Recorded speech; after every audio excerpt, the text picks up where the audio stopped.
नमस्कार। आज हम इतिहास के एक ऐसे मोड़ पर बात करेंगे जिसने वाकई दुनिया को बदल दिया। नमस्कार। हाँ, एक ऐसी घटना जिसने व्यापार के शक्ति के समीकरण ही बदल डाले। हाँ, हम बात कर रहे हैं वास्को डी गामा के भारत आने की, और हमारे पास जो स्रोत है उसका शीर्षक भी यही इशारा करता है, वास्को डी गामा, व्यापार से प्रभुत्व तक। बिल्कुल, ये स्रोत हमें ठीक उस वक्त में ले जाता है जब यूरोप, खासकर पुर्तगाल, सीधे हिंद महासागर के व्यापारिक मंच पर उतरा। और ये सिर्फ एक लंबी समुद्री यात्रा का अंत नहीं था, है ना? नहीं, बिल्कुल नहीं। ये तो एक नए युग की शुरुआत थी जिसने सदियों पुराने जो तौर तरीके थे ना व्यापार के, उनको चुनौती दी।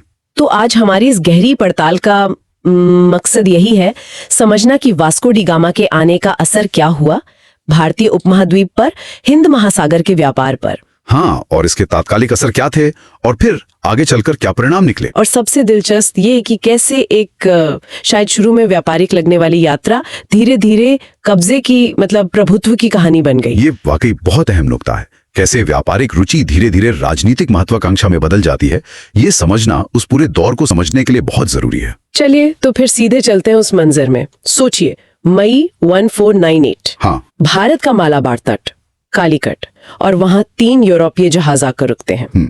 और कमाल की बात ये कि इन जहाजों को रास्ता दिखाने वाला एक स्थानीय गुजराती पायलट था, अब्दुल मजीद। हाँ, ये नाम आता है स्रोत में, अब्दुल मजीद। ये दिखाता है कि हिंद महासागर कोई अनजान समंदर नहीं था। यहाँ पहले से ही समुद्री यात्राओं का, ज्ञान का, व्यापार का एक पूरा सिस्टम था। विकसित सिस्टम, बहुत विकसित, और माहिर लोग थे यहाँ। यूरोपीय तो इस नेटवर्क में बिल्कुल नए थे। तो जब ये नए खिलाड़ी वास्को डी गामा और उसके लोग कालीकट पहुंचे, तो वहां के राजा जमोरिन, जिन्हें समुथिरी भी कहते हैं, उनकी क्या प्रतिक्रिया थी?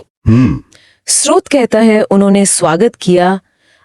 ये थोड़ा अजीब नहीं लगता? देखिए, पहली बार सुनने में शायद लगे, पर उस समय के हिसाब से देखें तो जुमोरिन का रवैया समझा जा सकता है। कैसे?